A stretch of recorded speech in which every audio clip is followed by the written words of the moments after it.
Эл адамы берүүсү эл кызматында жүргөн инсандардын ишмердүүлүгүн чагылдырууну улантат. Берүүбүздүн бул жолку коногу Токмок шаардык кеңешинин депутаты Кайрат Чокеев. Кайрат мырза жаш болсо дагы саясий чөйрөгө аралашып, эл кызматын аркалап келет. Токмок шаарындагы жергиликтүү бийликтин ишмердүүлүгү тууралуу жана шаарды өнүктүрүү үчүн жасалып жаткан иштер тууралуу айтып берди.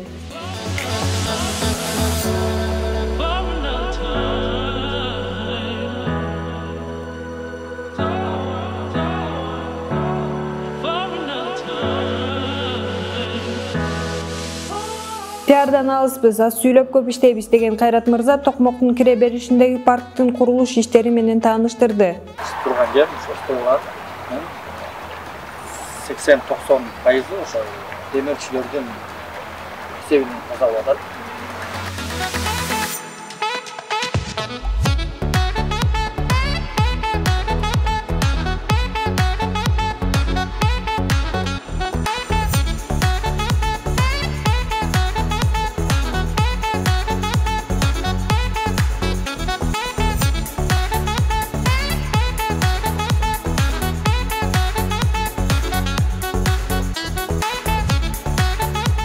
Учурда күн ысык болуп жаткандыгына байланыштуу борбордук көчөлөргө суу себүү иштери жүргүзүлүп турат.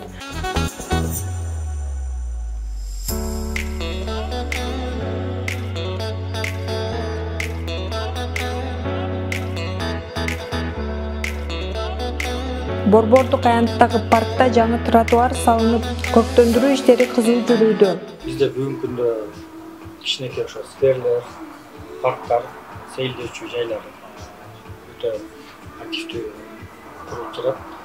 Ошо жана көрсөтүп кеткендей, мэрия түбүндө эле сайыз алган бир кичинекей парк, сквер десек болот, ошондой бар болуп чыккан да. Мен таң калганым, буга чейин анча деген мэрлер иштеп кеткен, ошо түбүндө нерсени көргөн эмес да. Азыркы мэр келди, Самаев келип эле ошо эми байкайт да, жөө жүргөн мэр, шаарды кыдырган мэр андайды биринчи очередде байкаш керек да. Анан ал ошо жөө көп жүрөт, жөө басат, анан чыкса эле артынын баары кийир, чөө өскөн, бак өскөн, караңгы да. Особенно түнчүндө аяктан кичинекей балдар, аял киши эмес, чоң кишилер өтө алчу эмес да. Андан кийин ошо спонсорлордун, кыргызча айтканда демирчилердин акчасы менен ошо жерди тазаланып, мындайча айтканда айлык бар ашар менен үй салат да. Ошондой эле биз көп нерсени ошо ашар системасы менен салып атабыз да. Эми бул бүт мекемелердин баары, ишканалардын баары шаардык шаардын ишканасы болгондон кийин эми жардамы тийсин деп атабыз да баарыбыз.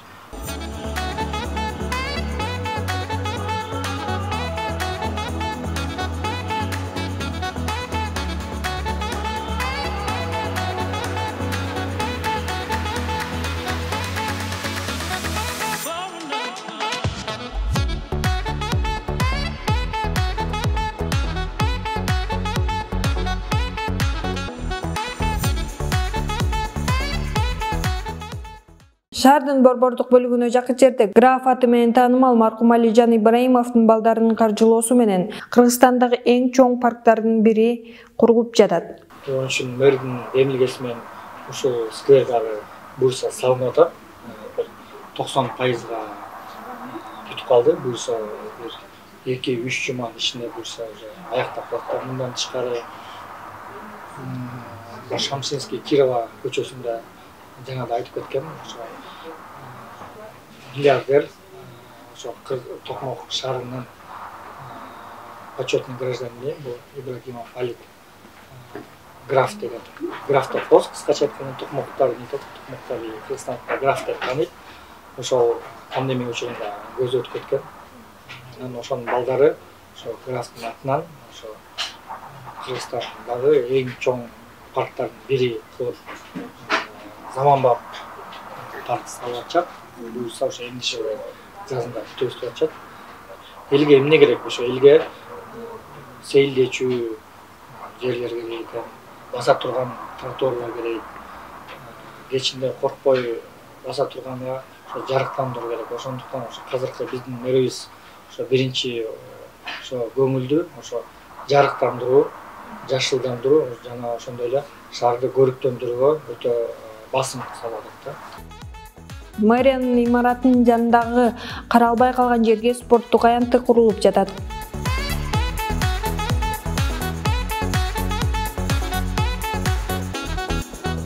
Бул автобустагы мэрия, бул спорт мектеп, анда бул борбордук стадион шаарынын. Бул стадион мурун өзүңүз билсеңиз, элдер эле билет. Мындай жактан Союз убагынан бери кагылбай атат бул стадион. Эмнегедир вроде бы мэриянын түйүндө турат. Эмнеге мурунку мэрлер байкаган эмеспи, кыргыз келген эмеспи, карап атыр да, өзү заброшенный мындай жактан жер болуп атыр да. Анан ошо мэр келип, мэр шайланганда эле эми көрөт да, өзү ушул жерде отурса, түйүндө отурса коет. Анан ошо өзү биринчи очередь ушакты жасайын деп жеңилге баштады.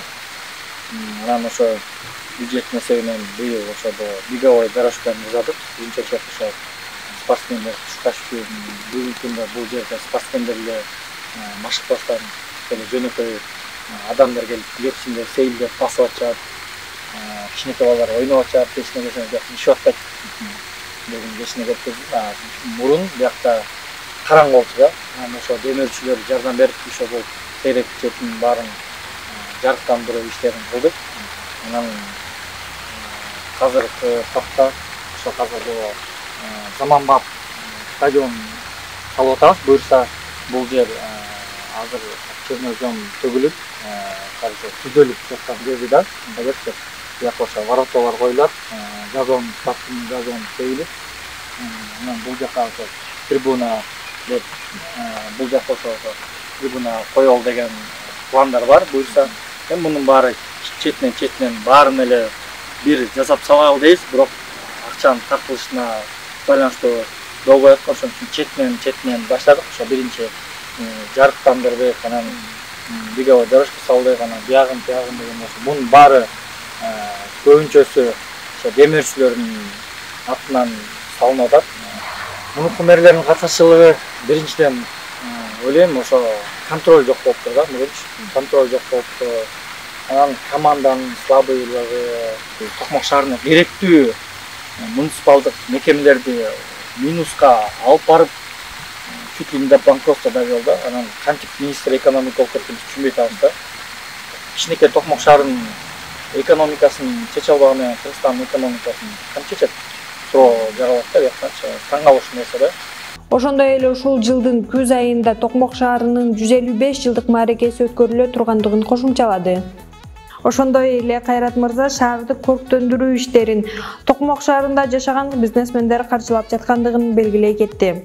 Көбү айтат да, эмнеге мурун ошо демөөрчүлөр муну кайда эле депчи. Азыр силер келдиңиз, сразу ошо демөөрчүлөр кайда болуп калды депчи. Бул демөөрчүлөр жөндөн эле келе бербейт экен да. Бул биринчиден ошо бийликке ишеним болуш керек да. Ишеним болуш керек. Ошол мэрдин ушул обществода өзүнүн бир авторитети болуш керек да.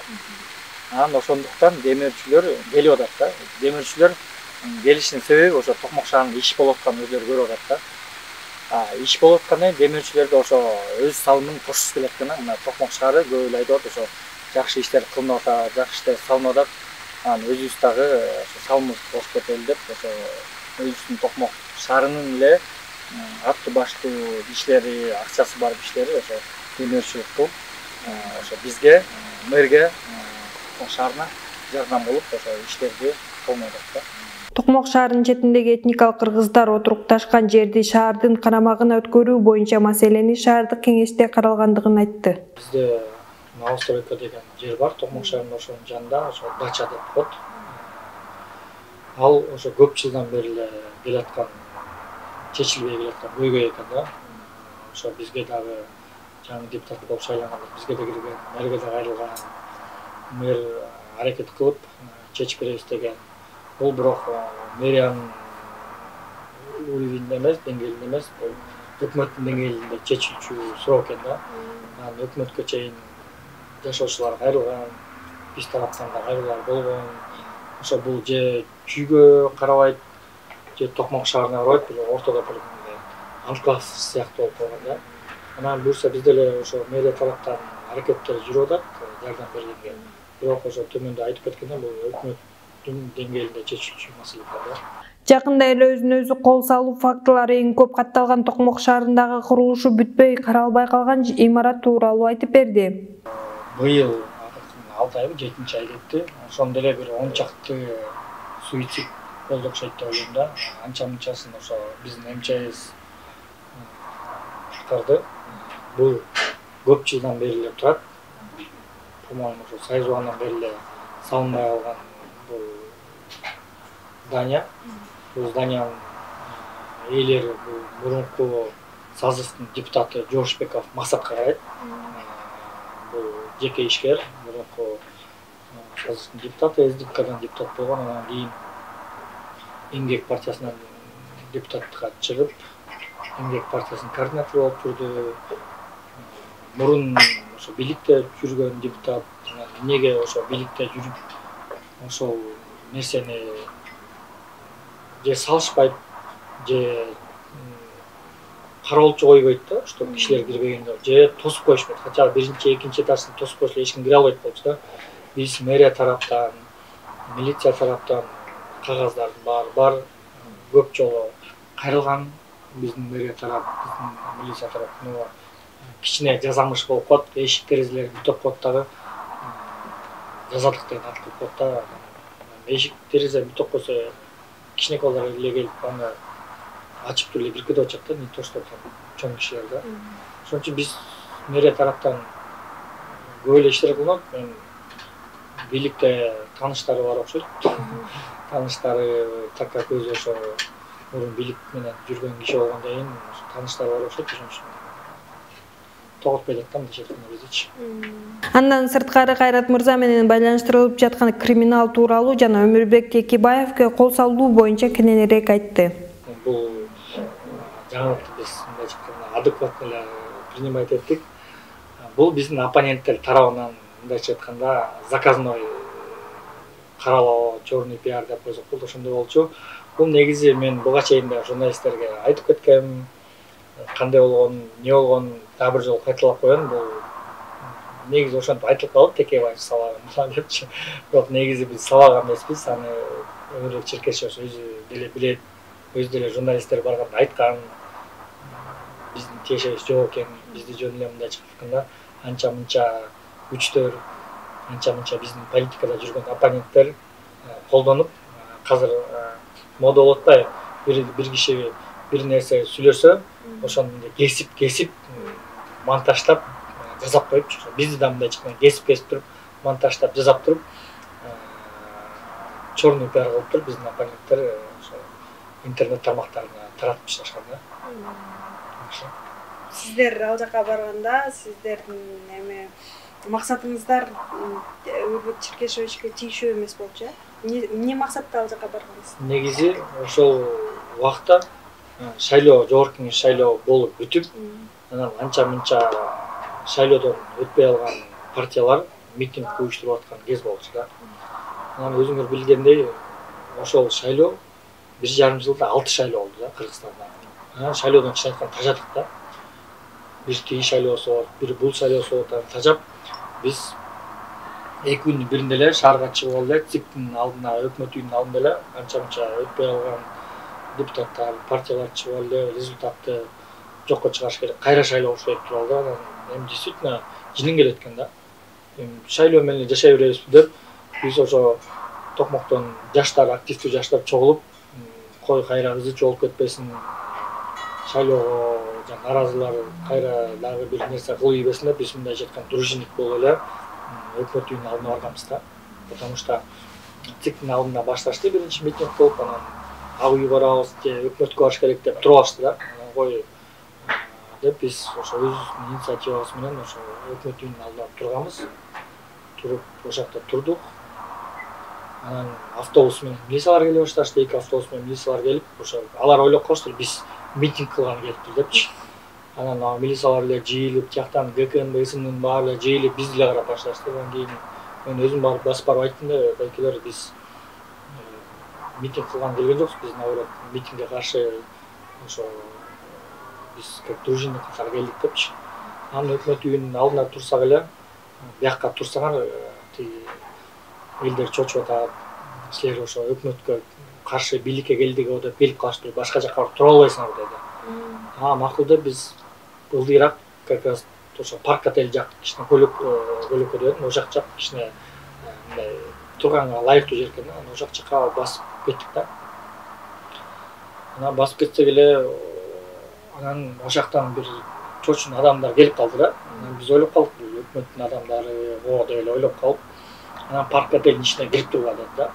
Анан биз ойлоп калдык, ошол жака кирип мындай элди чочутпай ошонун ичинде отуруп тургула деди го деп ойлодук. Ошол жака кирип барсак эле бир кезде эле Текебаев ичинде экен да. Анан кийин ортодон бир киши, улуу эле киши да. Бул кишидей көрүндү да, мындай көтөсүн көргөн жок, маска кийип алып, анан жанында да бир 4-5 бала экен. Чөтө экөөсү урушуп кетип эле ошондон ызы чолуп кетип, баарыбыз анан эшикке чыгып кеттик. Анан биз токтотуп баштадык. Ошолорду токтогула, сабыр деп анан бир кезде кайра иштен экөө ызы чолуп кетишти, сөз менен сөз айтышып кетилет. Мен ойлоп калдым, экөө бири-бирин таанып го депчи. Потому что экөө да сүйлөшүп атып эле ызы чолуп кетишет. Анан биз токтотуп калдык. Ошон токтотуп калдык, анан кийин эле акырын тарап эле кетип калдык. Кой азыр Текебаевди булар силер сабадыңар деп бизди камап салбасын. Биз крайний болуп калбайлы деп эле акырын кетип калдык. Негизи ошо журналисттер эме деп чыгарышыптыр да. Бул ошо Текебаевди сабаган үчүн или ошол балдарды уюштурган үчүн мени ошол жака мүчө кылып киргизди депчи. Негизи мен бул окуя бир октябрларда болуп аткан да. Негизи мен АДСке мүчө болуп, бир августтарда киргем да. Ошо приказдарда, удостоверенияларда дата берилген күнү бар да.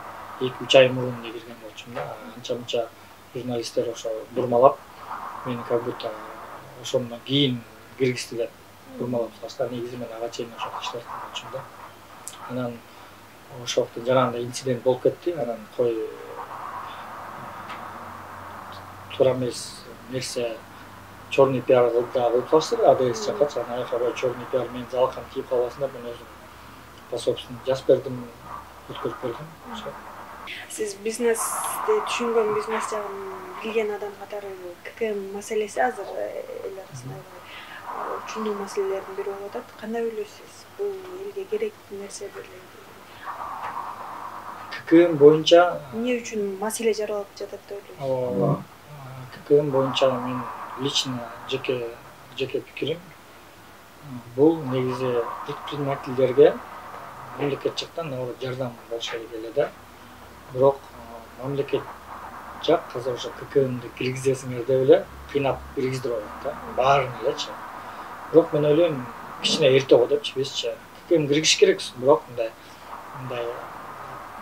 бара киргизиш керек болчу да. Биринчи ушундай чоң супермаркеттерден баштап, чоң магазиндерге коюп, анан ылдый өтүш керек болчубуз да. Бирок биз сразу эле өтөбүз деп өткөрүп атышат, кыйнап атышат. Негизи предпринимательдерге, негизи элге право выбора бериш керекпиз да, тандоо бериш керекпиз да. Предприниматель мурун патент менен иштеп жүрсө, азыр например ККМ менен иштейт атат да. Хотя бы 1 жыл, 2 жыл ошол эле ишкерлерге тандоо бериш керек болсо, сен ККМ менен иштейсиң же патент менен иштейсиң, кандай налог менен иштеген сага ыңгайлуу депчи. Анан ал өзү тандоо алмак, может башында патент менен иштеп, может кийин өзү эле бара ККМ өтүп кетет да. Бул мындай айтканда плавный переход нужен был да, ККМ системасынчы. Мындай кыйнап, мажбурлап, негизи биз кыргыздар бизди кыйнаган негизи жакпайт да. Биз билесиңер, канча деген революция болду. Мунун баары неден келип чыкты, ошо элди кыйнаган себебинен келип чыкты да. Ошон үчүн негизи болбойт да, негизи кыйнап, мажбурлап бир нерсе кылдырганчы элдерди. Кыргыз жерине тынчтык каалайбыз, тынчтык болсун. Ошо ар дайым бакубат, молчулук, стабилдүүлүк, ошо Кыргызстаныбыз ар дайым өнүгүп, эң кооз мамлекеттердин бирибиз. Ошондой эле ошо эң кооз мамлекеттердин бири болбостон, ошо эң экономикасы кичинекей мамлекет болсок да, экономикасы жагынан эң бай, эң өнүккөн мамлекеттердин арасына кирген мамлекеттердин бири болобуз деп ишенебиз. Ошон үчүн биз жаштар боюнча ошо аракет жасаш керекпиз. Ошол биз депутат болуп иштегенден кийин ар бир депутат жергиликтүү кеңештин депутаттары болобу, жогорку кеңештин депутаттары болобу, ар бирибиз өзүбүз ошо айыл болобу, шаар болобу мамлекет үчүн ошо чын дилибизден иштеп, ошо салымыбызды кошуш керекпиз. Ошондо ар бир биз салымыбызды кошсок, баары эле айтып берет го, ошо мамлекет эмне кылып койду, мамлекет эмне кылып атат дебей, биз өзүбүз ошо мамлекетке өзүбүздүн салымыбызды кошконго аракет кылыш керекпиз. Ошондо гана биз ойлойбуз, мамлекет өнүгөт, өсөт.